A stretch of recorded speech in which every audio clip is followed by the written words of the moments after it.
Tú eres el Rey lleno de infinito poder. Tú eres el Rey todopoderoso. Estamos aquí para celebrarlo, para levantarte un trono en medio de las naciones. Vamos ahí.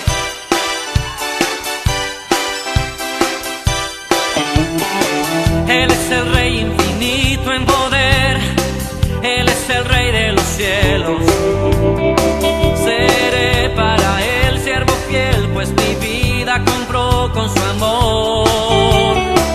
Él es el Rey, lo confiesa mi ser. Él es el Rey de los siglos. Mi vida la rindo a sus pies. Él es Rey sobre mi corazón. Él es el Rey, Él es el Rey, Él es el Rey de mi vida. Él es el Rey, Él es el Rey, reina con autoridad. Su reino eterno es, su trono el cielo es. Él es el Rey que viene a su pueblo a llevar.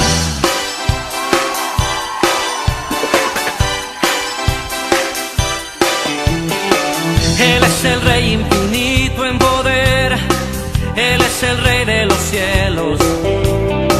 Seré para Él siervo fiel, pues mi vida compró con su amor.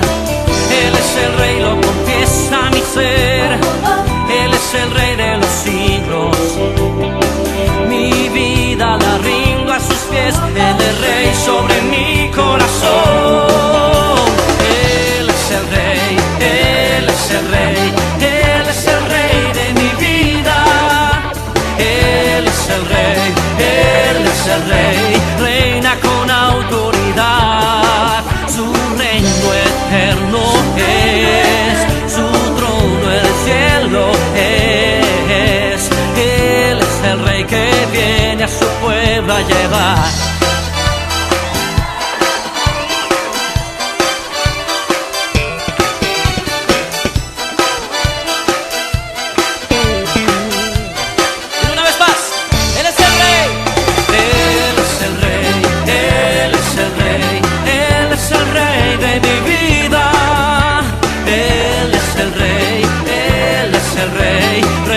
Con autoridad, su reino eterno es, su trono el cielo es.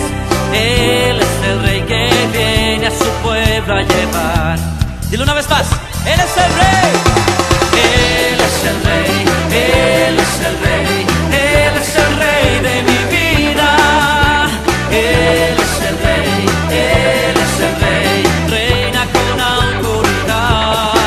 Su reino eterno es, su trono el cielo es. Él es el Rey que viene a su pueblo a llevar. Así es, Señor. Declaramos eso, Señor, en esta noche. Tú eres el Rey. Tú eres el Rey. La Biblia dice Señor, que Él volverá con gran gloria y majestad. ¿Alguien puede decir amén? Él volverá por su iglesia. Oh, dele gloria esta noche. como el relámpago que sale en el oriente y va al occidente, así será cuando vuelva el Señor. Como un ladrón que viene en la noche y nadie lo espera, así será cuando vuelva Jesús. Él volverá y a su gloria me transformará, regresará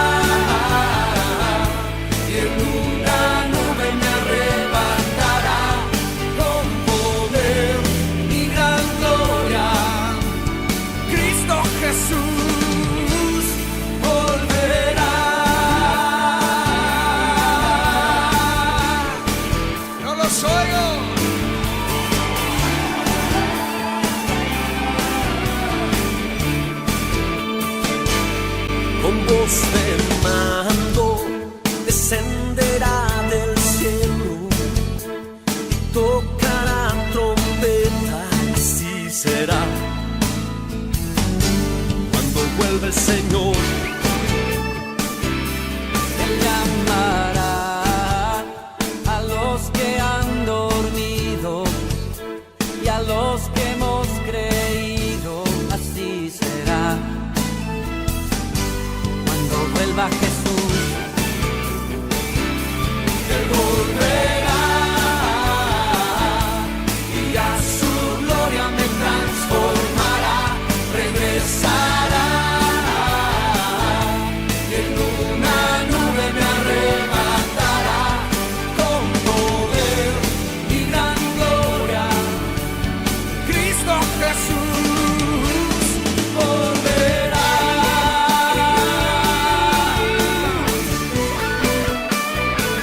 Grita con júbilo.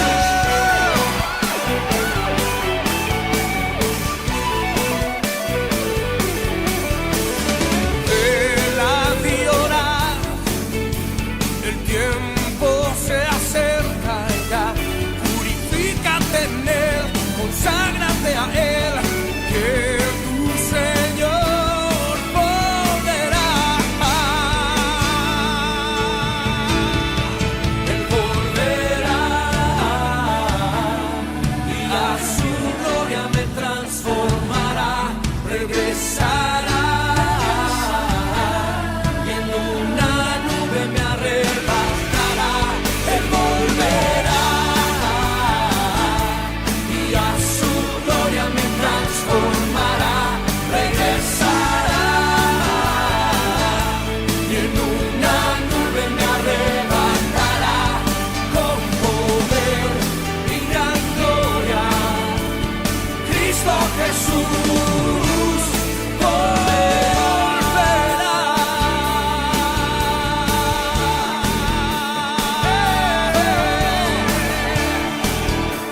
Él volverá. Volverá. Amén. Muy buenos días, queridos hermanos. Es un gran gusto estar con ustedes hoy una vez más compartiendo de la palabra del Señor. Es un honor para mí poder juntarme con ustedes y celebrar esta mañana de domingo a nuestro Señor Jesucristo. Agradezco al Señor por la oportunidad que me da de compartir la palabra con ustedes y también agradezco a nuestro querido hermano Jorge por la oportunidad también que me da de poder predicar una vez más del Evangelio del Señor a nuestra querida congregación. Aprovecho este tiempo para invitarlos a que se conecten en nuestras transmisiones en las redes sociales, en Facebook, en YouTube.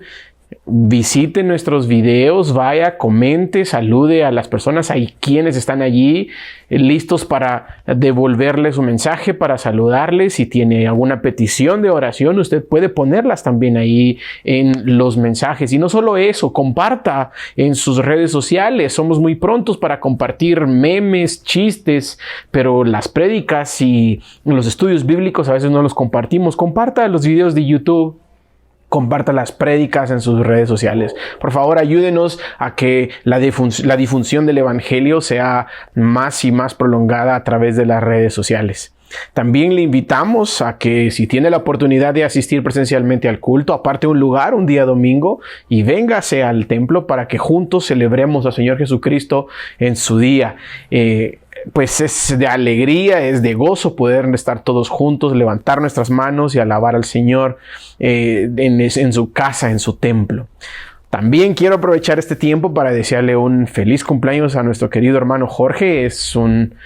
Acaba de ser su cumpleaños, ¿verdad? Y pues celebramos con él, le damos gloria a Dios por su vida, le agradecemos porque le ha dado un año más de vida y lo tenemos cerca para que nos ayude, para que nos guíe, para que nos corrija y nos dirija en el andar del Señor Jesucristo. Felicidades pues, querido hermano Jorge, que Dios le dé muchos más años. Dios les bendiga.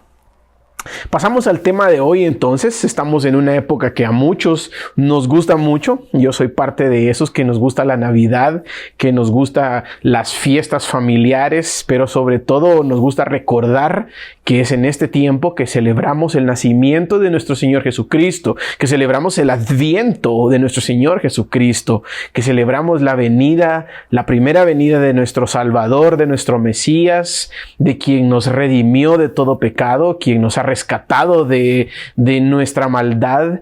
Y nos gusta este tiempo a todos, ¿no? Estamos felices con el arbolito, con los regalos, con las reuniones familiares, que el pavo, que el estreno, que los cohetes, y estamos envueltos en muchas de las cosas que todo este tiempo trae consigo. No estoy diciendo que sea ni bueno ni que sea malo. Cada quien en su corazón y en su motivación sabe cómo acercarse al Señor en esta época y lo que debe hacer en esta época. Sin embargo, hoy quisiera que viéramos o que tratáramos algunos puntos acerca de nuestro Mesías. Y si un tema o un nombre le quisiera poner a la enseñanza del día de hoy, sería nuestro Mesías. Él es nuestro Salvador, Él es nuestro Redentor, Él es quien nos ha rescatado, Él es quien nos sacó de la esclavitud del pecado y nos ha traído a una vida en libertad. Él es quien nos llevó durante muchos años a través de nuestra vida para conocerle. Él es quien nos ha traído, nos ha llevado. Él es nuestro Mesías, ¿no es cierto? Y hablando de esto a manera de introducción, quisiera hacer una comparación, digamos, acerca de lo que vamos a hablar hoy. Algunos estudiosos dicen que desde la última vez que el Señor le habló al pueblo de Israel en la época, digamos, del Antiguo Testamento, no necesariamente el libro de Malaquías, claro está, pero si lo queremos ver de esa forma, algunos estudiosos dicen que entre el libro de Malaquías, o la última vez que el Señor le habló al pueblo de Israel, y el libro de Mateo, en ese tiempo, o la siguiente vez ya que el Señor se presenta al pueblo de Israel, hay un periodo casi de 400 años. ¿Se imaginan ustedes pasar 400 años, casi 4 o 5 generaciones en donde el Dios de Israel, el Dios de su pueblo, no haya hablado, no haya dicho nada, haya quedado callado? Ellos no tenían ninguna señal, ninguna respuesta de parte de su Dios. 400 años sin Dios. Y pareciera que en el capítulo 1 de Lucas o de Mateo, no sé, cuando el ángel se le presenta a María, pareciera que es ahí donde el Señor se acuerda de su pueblo y vuelve a hablar con ellos y les brinda la solución o les brinda la redención a todos sus pecados. Ahora, hablando de esto, quisiera compararlo con los 400 años que el pueblo de Israel pasó en Egipto también. La Biblia en el libro de Génesis cuenta que la familia de Jacob, al final, cuando José es rey o es faraón en Egipto, o casi segundo del faraón en Egipto, el pueblo de Israel, la familia de Jacob, se mueven hacia Egipto, en una región que se llama Gosén, y dice el libro de Éxodo, al principio del libro de Éxodo, que 400 años más tarde, casi, el Señor se acuerda de su pueblo y empieza todo el proceso que nosotros conocemos como el Éxodo, ¿no? Él llama a Moisés, Moisés es recogido por la hija del faraón, luego es llevado al desierto y Dios le habla.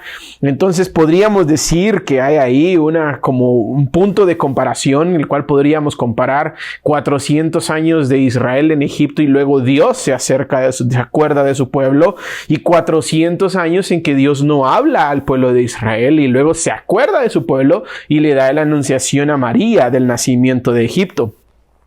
Esto me parece bastante coincidente y no solamente en términos de qué coincidencia de números y de situaciones, sino que me parece que es muy probable de que el pueblo de Israel, cuando Jesús es anunciado y cuando Jesús viene a la tierra, creo que ellos esperaban un Mesías al igual que Moisés cuando Moisés apareció en Egipto. El pueblo de Israel, en el tiempo en que Cristo viene a la tierra, se encontraba bajo el yugo del Imperio Romano. Asumo yo y yo creo de que el pueblo de Israel esperaba a un Moisés también que los fuera a sacar con poder, con majestad, con milagros, con proezas del yugo del Imperio Romano. Ellos esperaban a un Mesías que los fuera a sacar en un reino, a un reino eterno, a un reino que iba a perdurar. Y es que, ¿cómo no lo esperaban si el Mesías Jesucristo era un Mesías que había sido prometido casi miles de años atrás. Había sido un Mesías que había sido prometido para un reino que no tuviera fin, para que el principado, decía el profeta Isaías, estará sobre su hombro. Él será admirable, será consejero, Dios fuerte, sería un Padre eterno para el pueblo de Israel. Él es el que en Génesis 3:15, Génesis 3:16, el Señor le dice a María: tu simiente herirá la cabeza de la serpiente. Él había sido prometido, había sido, se podría decir, anunciado como un Mesías poderoso, un Mesías que vendría con grandes señales, con grandes prodigios a rescatarlo, como lo hizo Moisés cuando Moisés es llamado a rescatar al pueblo de Israel. Sin embargo, sucede algo que definitivamente revela el carácter y el interés del corazón del Señor. A pesar de que el pueblo de Israel esperaba un Mesías con poderío, el Mesías vino de otra manera.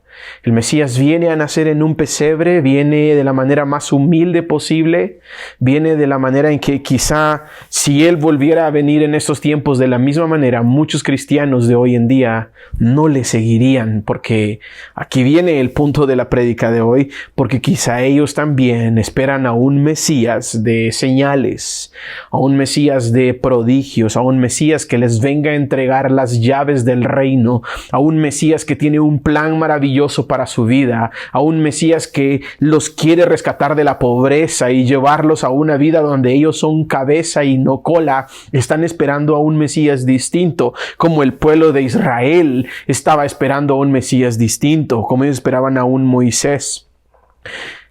El apóstol Juan en Juan 1:11 dice que Jesús vino a lo suyo, pero los suyos no le reconocieron.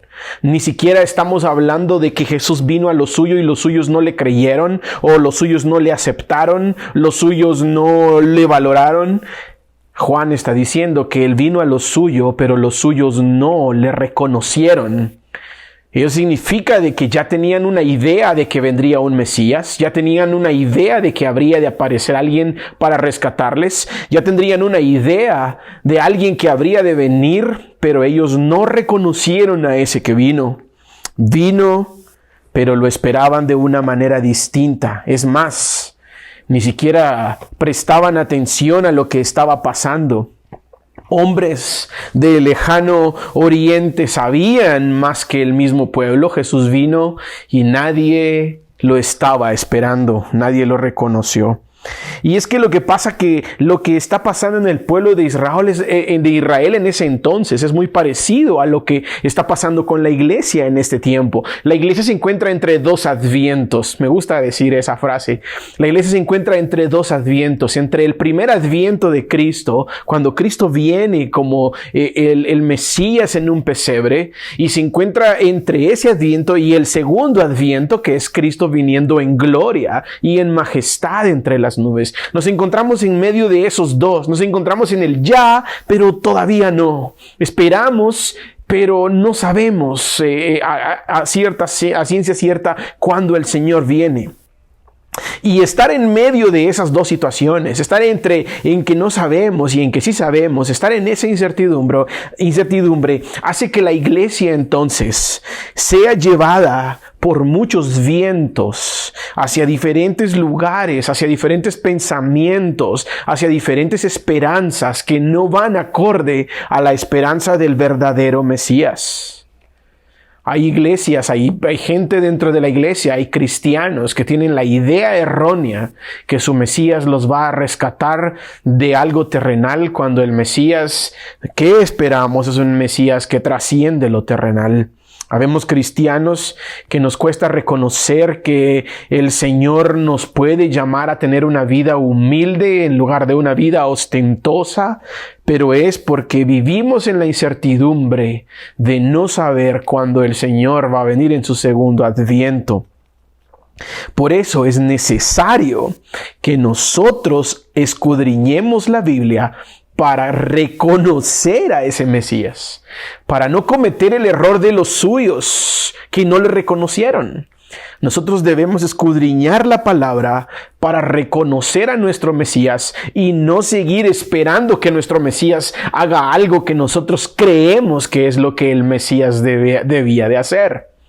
Recuerdo que el Señor Jesús se junta en el capítulo 3 con Nicodemo, y Nicodemo era una persona que conocía la palabra, conocía la ley, conocía la Torá de pies a cabeza. Él era uno de los sacerdotes del pueblo de Israel, uno de los conocedores de la palabra, y no entiende nada de lo que Jesús le dice. Jesús le dice: te es necesario nacer de nuevo. Y Nicodemo, sin reconocer a quien tiene enfrente, le pregunta cómo es posible que un hombre viejo entre en el vientre de su madre nuevamente.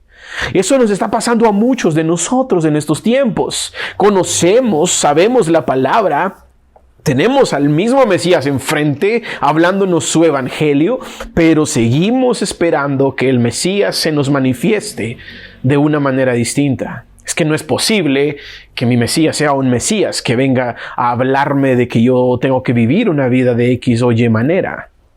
Mi Mesías me tiene que venir a mí a decir que yo tengo que vivir una vida como yo la quiero vivir. Mi Mesías se tiene que acoplar a lo que yo creo que el Mesías tiene que hacer.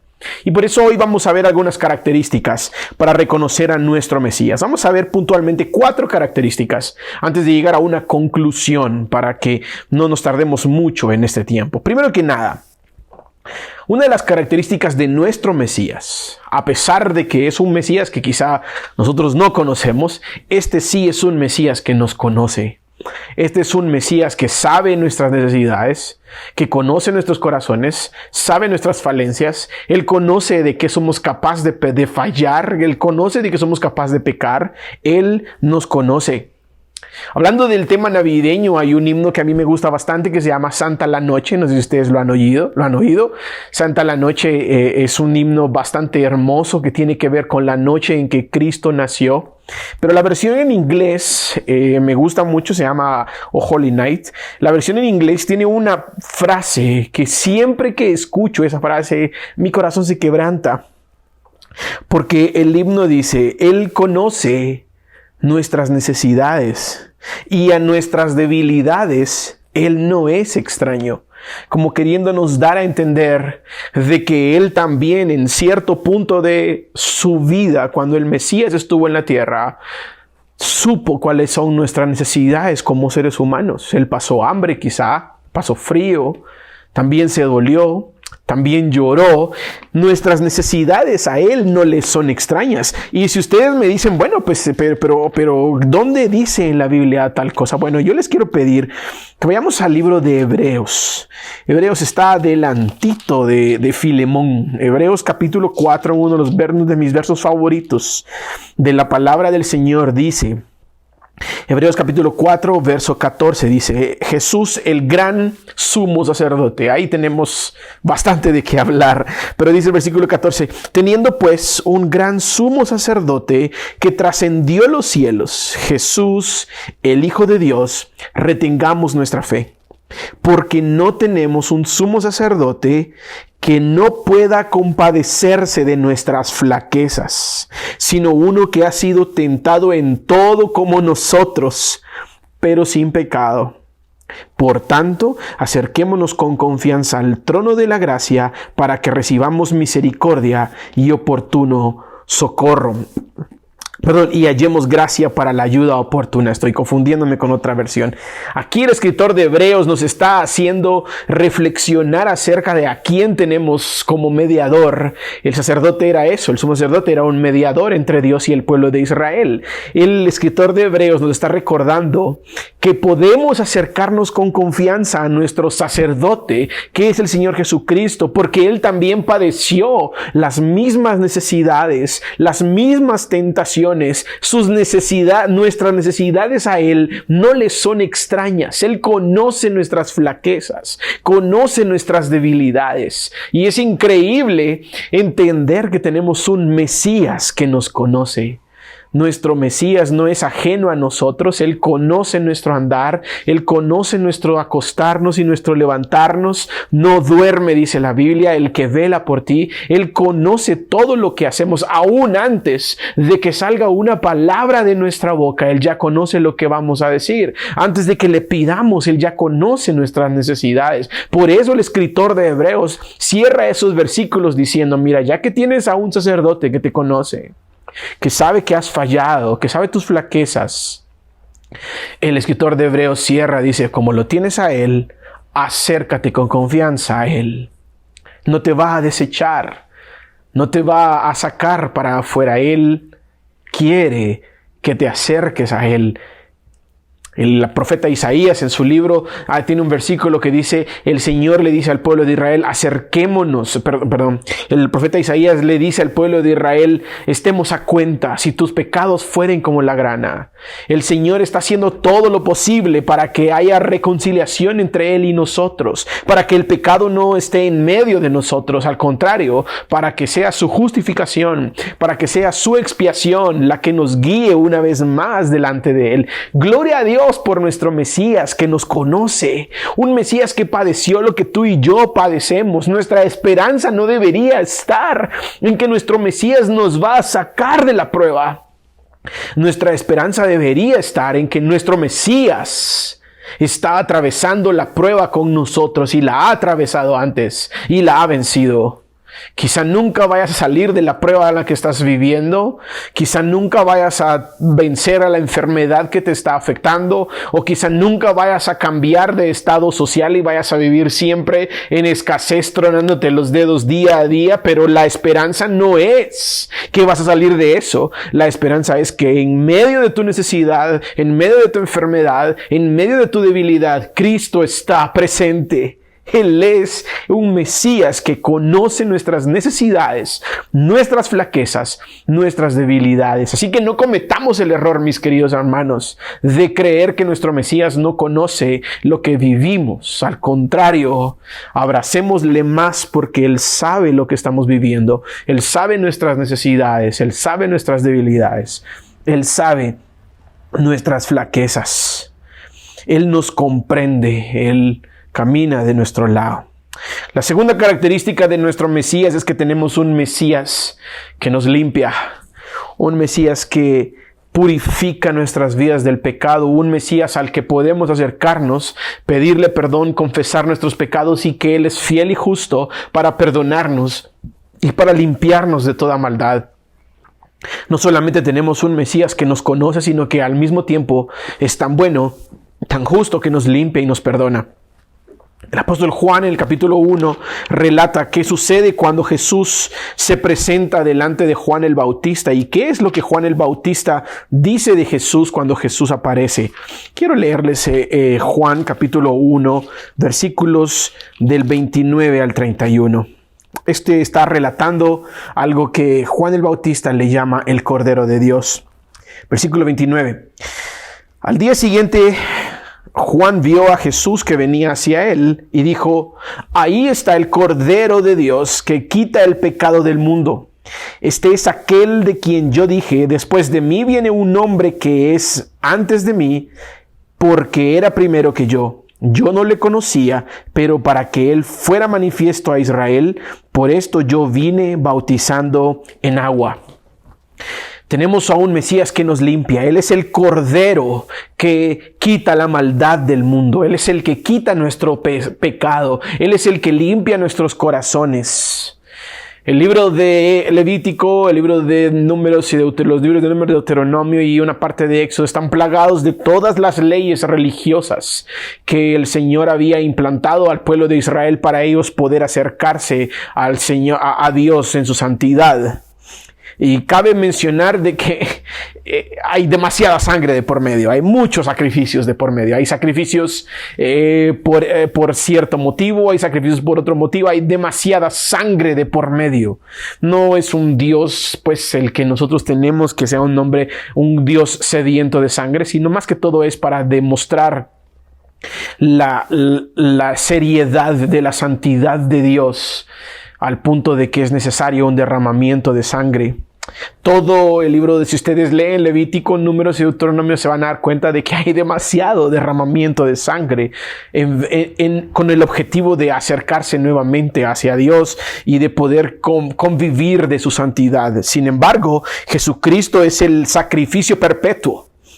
Él es el Cordero perpetuo. Él es el único Cordero y el suficiente Cordero que detiene el sacrificio. Ya no hay necesidad de más derramamiento de sangre. Cristo y su sangre son suficientes para limpiar nuestros pecados. No tengo que sacrificar, no tengo que expiar con un animal. Cristo es mi Cordero sacrificado. Él es mi Cordero inmolado, que limpia la maldad de mi corazón, y Él es mi Cordero expiatorio. Él fue el que tomó el lugar por mí. Él es mi Mesías, el que me limpia, pero no solamente me limpia, sino que ha tomado el lugar por mí en el sacrificio que requería ser hecho para que yo fuera limpio. Él es la providencia de nuestros pecados. La providencia a nuestros pecados. Él es la respuesta que el Señor tiene a nuestra maldad. Gloria a Dios. Él es nuestra Pascua. Él es nuestra sangre en el dintel de nuestras puertas, para que el ángel no pase la espada sobre nuestras vidas. Él es nuestro Cordero expiatorio. Él es quien nos limpia.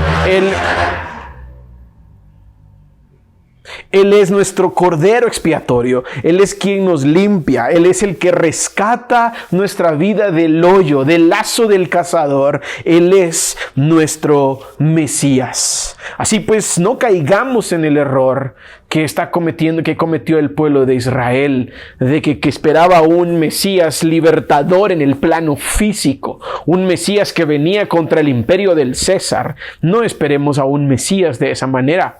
Reconozcamos que nuestro Mesías trasciende, como dice el libro de Hebreos, trasciende y va más allá de lo físico y nos rescata de lazos de maldad, de líneas de iniquidad, de maldiciones en nuestra vida. Él es nuestro Mesías. Él es nuestro Mesías que trasciende lo físico y pelea por nosotros en el ámbito espiritual, en el ámbito fuera de lo que nuestros ojos alcanzan. No cometamos el error, pues, hermanos, de esperar a un Mesías que nos venga a rescatar de el gobierno sucio que tenemos, o de los malos presidentes, o un Mesías que nos venga a rescatar de todo lo malo que ocurre en el mundo.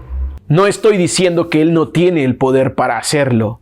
Lo que estoy diciendo es que esa no es su prioridad para nuestras vidas. La prioridad de nuestro Mesías es rescatarnos del pecado, de la maldad que habita en nuestros corazones. Esa es la prioridad de nuestros Mesías. Así pues, hemos visto que tenemos dos características de nuestro Mesías: el Mesías que nos conoce, el Mesías que nos limpia, y vamos a ver la tercera característica. Tenemos un Mesías que nos santifica. Ahora, al hablar de santificar, tenemos que tener en cuenta de que la santificación no se refiere específicamente al proceso de la beatificación y de no hacer nada malo.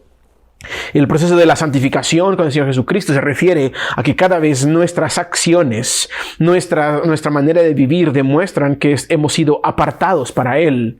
Lo que hacemos, lo que pensamos, lo que creemos, lo que actuamos, lo que decimos son muestras de que hemos sido apartados para Él. Son como tatuajes en nuestra alma diciendo de que somos apartados, hemos sido consagrados para Él. Una de las leyes en el libro de Levítico habla de que el Señor le prohíbe al pueblo de Israel que se haga horadar su cuerpo, es decir, que se haga agujeros, que se ponga zarcillos. Incluso hay una parte donde dice: no te pintarás tu piel, no harás tatuajes. Y no es puntualmente en contra de la tinta en el cuerpo, o en contra de los aretes, o en contra de eso. Lo que sucede es que esas eran prácticas de la tierra, de los pueblos de la tierra de Canaán, para decir: yo soy de tal y tal pueblo, yo pertenezco a tal y tal Dios, etcétera, etcétera.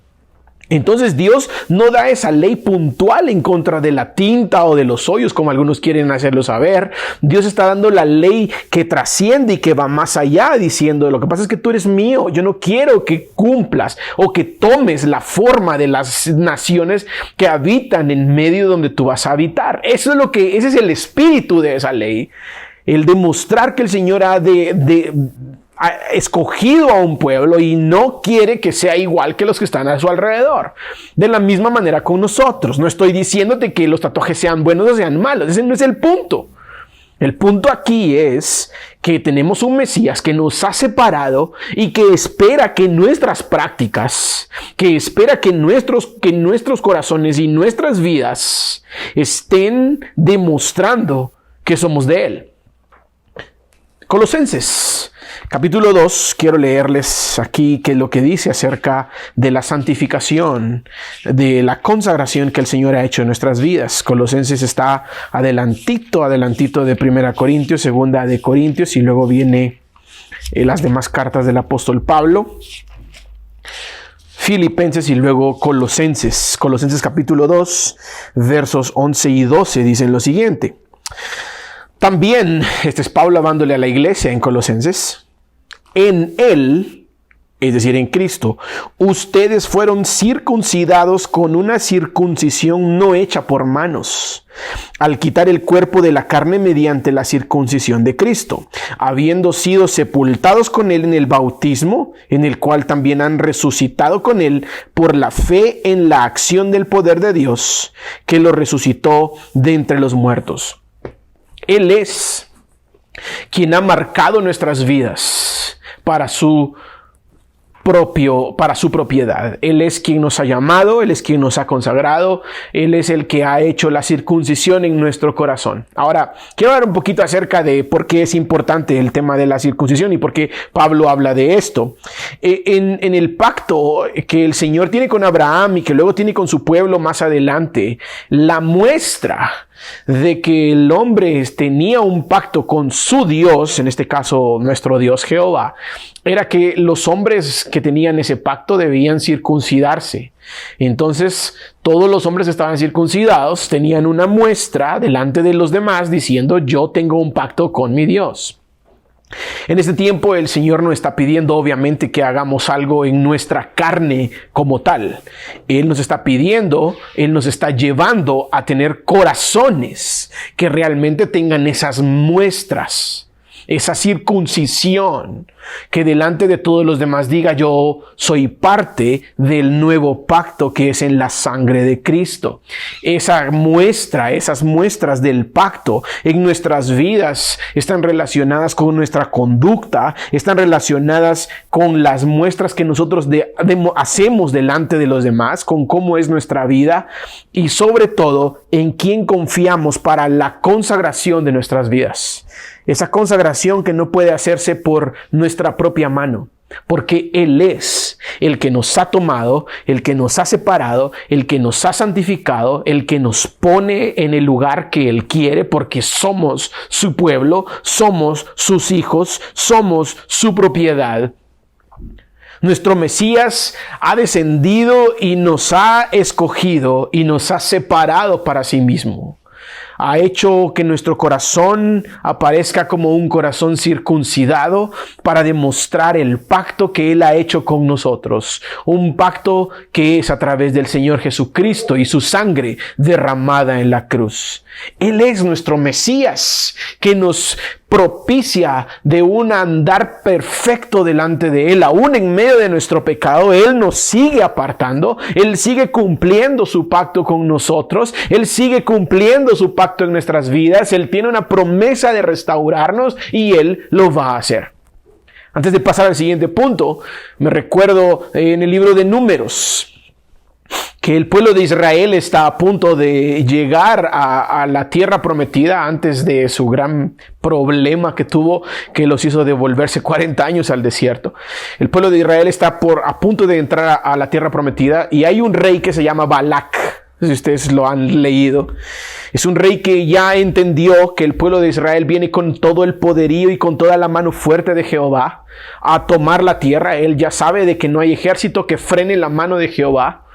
Y este rey Balac entonces viene y busca a un adivino, a un vidente, un profeta, que es este hombre Balaam de Peor, algo así, no me recuerdo.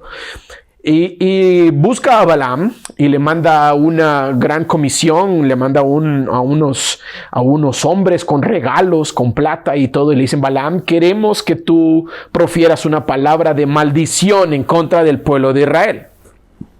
Balaam, él sabía su posición y su postura. No quiero entrar en detalle con respecto a la vida de Balaam, pero le gana un poquito la codicia, le gana un poquito el brillo del oro.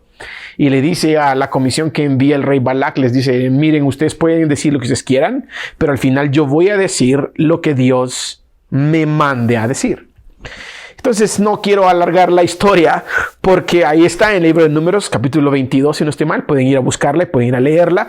Pero Balac le habla a Balaam 4 veces y le pide 4 veces que hable mal en contra del pueblo de Israel. Balaam también, como que no conociera al Dios del cual era profeta, pero llega un punto donde Balaam le dice: muy bien, hazme un altar aquí, mátame a unos bueyes, y matan a los bueyes. Y Balaam, al momento de abrir la boca, Dios toma control de la boca de Balaam, y Balaam no puede decir nada más que cosas buenas.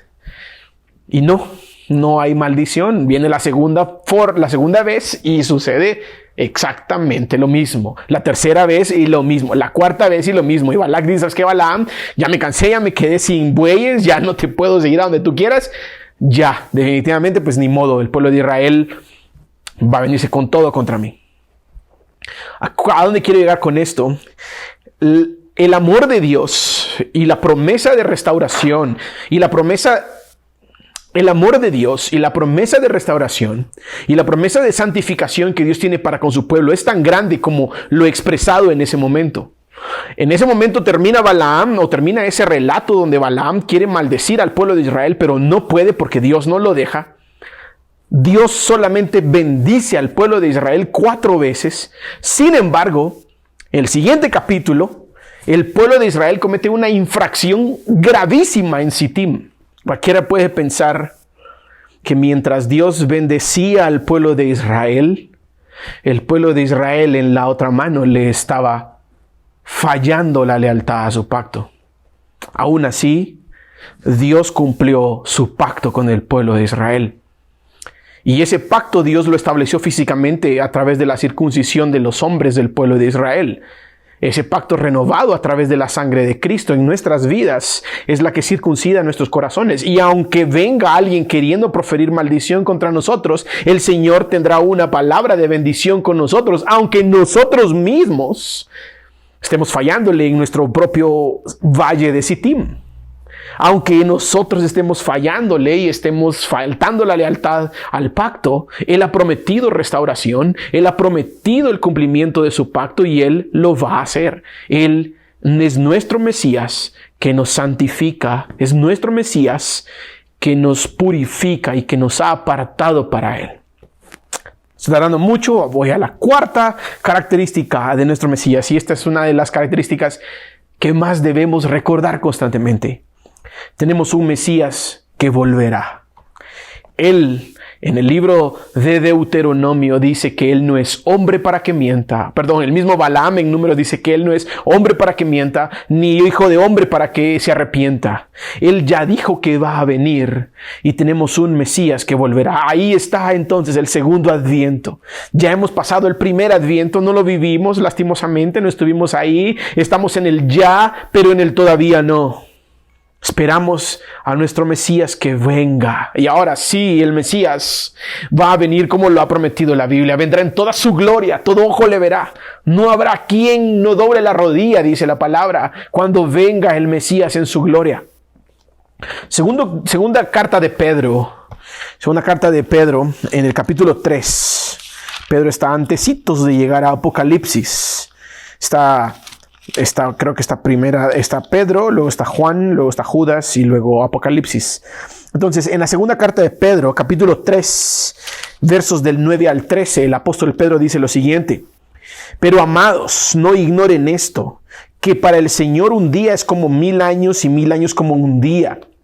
El Señor no se tarda en cumplir su promesa, según algunos entienden la tardanza, sino que es paciente para con ustedes, no queriendo que nadie perezca, sino que todos vengan al arrepentimiento.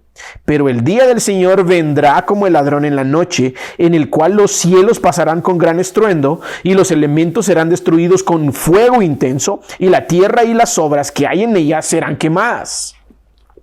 Puesto que todas estas cosas han de ser destruidas de esta manera, ¿qué clase de personas no deben ser ustedes en santa conducta y en piedad, esperando y apresurando la venida del Señor Dios, en el cual los cielos serán destruidos por fuego y los elementos se fundirán por su intenso calor? Pero según su promesa, nosotros esperamos nuevos cielos y nueva tierra, en las cuales mora la justicia. El apóstol Pedro nos está recordando que tenemos un Mesías que volverá. Él viene. Miren, no sé qué va a pasar. No sé cuándo vendrá. Pero si algo es seguro, es que Él va a venir. Él viene por su pueblo, Él viene por su iglesia, Él viene por su novia. Unas hojas más adelante en el libro de Apocalipsis, en el capítulo 21, versos 3 y 4 dice: entonces oí una gran voz que decía desde el trono: el tabernáculo de Dios está entre los hombres, y Él habitará entre ellos, y ellos serán su pueblo. Y Dios mismo estará entre ellos. Él enjuagará toda lágrima de los ojos, y ya no habrá muerte, ni habrá más duelo, ni clamor, ni dolor, porque las primeras cosas han pasado. Aquí se está haciendo referencia al tabernáculo que se construyó de la salida del pueblo de Israel cuando salen de Egipto, y como en el libro de Números, luego que construyen el tabernáculo, la nube de Dios desciende sobre el tabernáculo y habita en medio de ellos. Pasaron 400 años y el Señor se alejó del pueblo de Israel, o ellos se alejaron de Él, hasta que viene el Señor Jesucristo y se cumple la promesa de que Él es nuestro tabernáculo en medio de nosotros. Él es Emmanuel, Él es Dios con nosotros. Se va, nos deja a nuestro Consolador, y viene la segunda promesa, el segundo adviento, en donde Él una vez más será nuestro tabernáculo en medio de nosotros. Él morará en medio de nosotros, nosotros seremos su pueblo y seremos sus hijos, y ya no habrá más llanto, no habrá más dolor. Él enjuagará toda lágrima de nuestros ojos, dice la Biblia. Él será una vez más Emmanuel, Dios en medio de nosotros. Tenemos un Mesías que volverá, y así como fue anunciado en su primer adviento, también está siendo anunciado para su segundo adviento. No podemos fallar, no podemos esperar que Él no venga, no podemos desear que Él no venga. Es más, Él está haciendo todo lo posible para que nadie se pierda. Sin embargo, dice el apóstol Pedro, Él va a venir y va a ser como ladrón en la noche.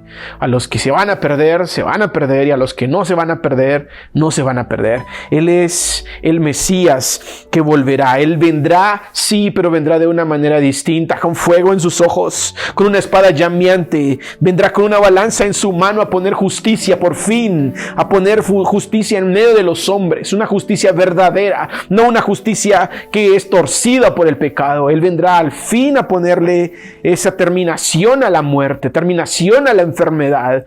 Nuestro Mesías volverá, y volverá en gloria.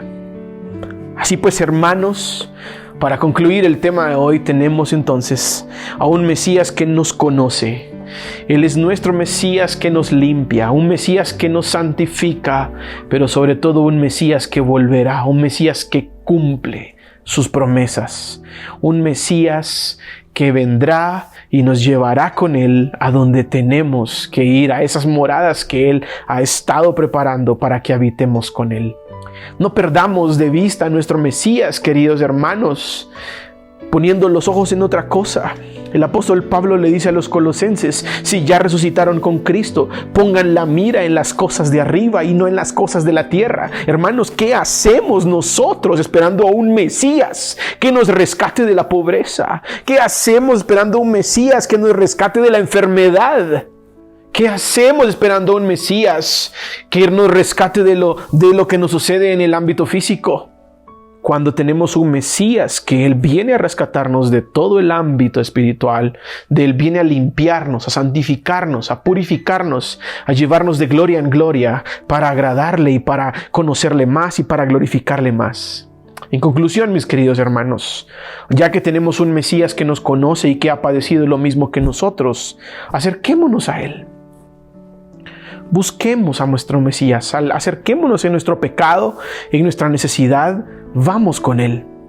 Ya que tenemos un Mesías que nos ha limpiado, busquémosle como debe ser, busquémosle en su palabra, busquémosle en oración, busquémosle y comportémonos como Él nos manda, porque tenemos un Mesías que nos ha santificado, que nos ha separado. Vivamos como su pueblo, vivamos como Él nos ha mandado. Y ya que tenemos un Mesías que volverá, perseveremos en Él. Busquémosle constantemente, esperemos en Él, confiemos en Él. Él es de fiar. Me encanta tanto decir esa frase: confiemos en Jesucristo, porque Él realmente es de fiar. Hay gente a nuestro alrededor que no es de fiar y en quien ponemos nuestras esperanzas: en nuestro jefe, en nuestro trabajo, en nuestra plata, en el viaje que voy a realizar, cuando fulano de tal me llame, yo voy a estar mejor. Ellos no son de fiar. El único que es de fiar es el Señor Jesucristo. Perseveremos en nuestro Señor. Busquémosle, nuestros queridos hermanos. Y por último, Él vino una vez y Él volverá. Lo triste del caso es que la primera vez que vino, así como hubo unos que no le reconocieron, la segunda vez que venga, habrán otros que no le reconocerán. Lo seguirán esperando como un Mesías distinto. Por eso debemos conocer a nuestro Mesías. Hermanos, oremos. Padre, te agradecemos por tu palabra. Agradecemos por tu Hijo Jesucristo, que ha venido a rescatarnos, que ha venido a limpiarnos de toda maldad, que nos conoce, que sabe lo que hemos padecido, Señor. Pero sobre todo te agradecemos porque un día vendrás y cumplirás en nuestra vida tu santo propósito, que es glorificarte por toda la eternidad. Gracias por tu palabra. Gracias porque todavía hay hermanos que tienen deseo de conocer tu palabra de la buena manera y de la sana manera, Señor, sin imponer sus corazones antes que tus propios deseos. Te agradecemos, Señor, porque has sido fiel a tu pacto. Has prometido restaurarnos y sabemos que lo harás. Te amamos, Cristo Jesús. Te pedimos, Padre, por esos que hoy están confundidos en sus vidas, creyendo que te agradan, pero están envueltos en las cosas del mundo, Señor, llevados por vientos como que si fueran veletas y no tienen ninguna seguridad de su andar. Te pido que obres en sus vidas. Te pido que obres en nuestras vidas para que podamos perseverar con nuestros corazones circuncidados delante de ti, Cristo Jesús. Llévanos de gloria en gloria. Sabemos que tú eres el único que nos puede limpiar, que nos puede restaurar. Tú eres el único que nos puede hacer perseverar y tú eres el único que nos llevará una vez más delante de ti. Tú eres nuestro Dios. Te amamos, Cristo Jesús. Te alabamos y te bendecimos. Tuya es la gloria en la iglesia, en el nombre de Jesús. Amén. Muchas gracias, hermanos, por este tiempo. Espero que el Señor haya hablado a sus corazones como habló al mío. Y pues, ahora que vienen estas fechas tan especiales, que todos hablan del Mesías y del verdadero sentido de la Navidad, recordemos que nuestro Mesías vino una vez y volverá y nos llevará con Él. Dios les bendiga.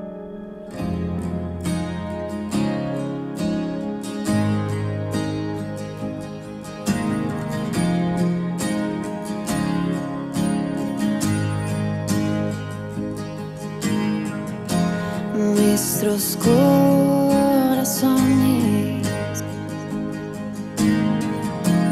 insaciables son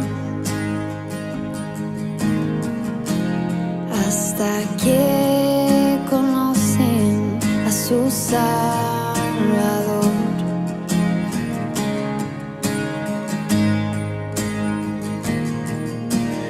Tal y como somos, nos amó. Hoy nos acercamos sin temor.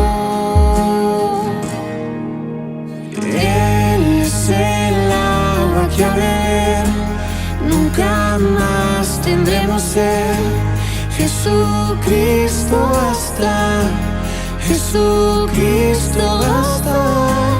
Mi castigo recibió y y su herencia me entregó. Jesucristo basta, Jesucristo basta.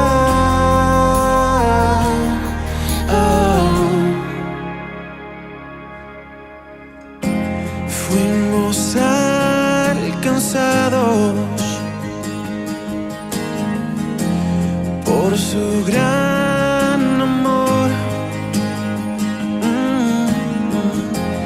con brazos abiertos nos recibe hoy.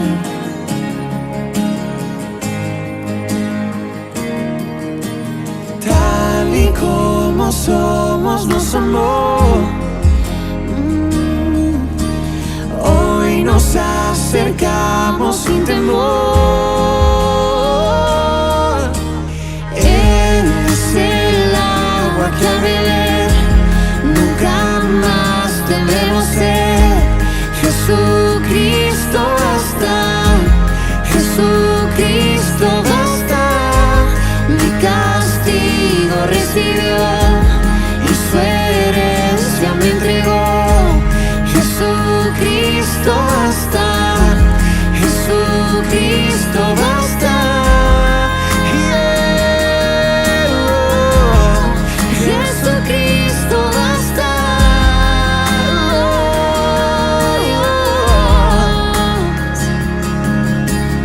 Tal y como somos nos amó. Hoy nos acercamos sin temor, sin temor. Tal y como somos nos amó. Oh, y hoy nos acercamos sin temor. Y Él es el agua que al beber nunca más tendremos sed. Jesucristo basta, Jesucristo basta.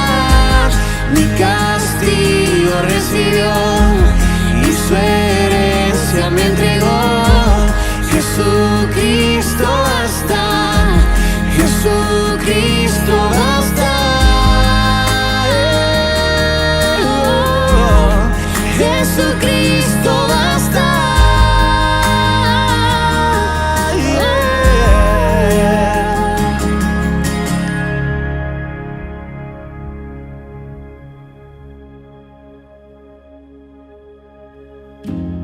Ahora hay un futuro y esperanza fiel. En su amor confiamos, hay descanso en él.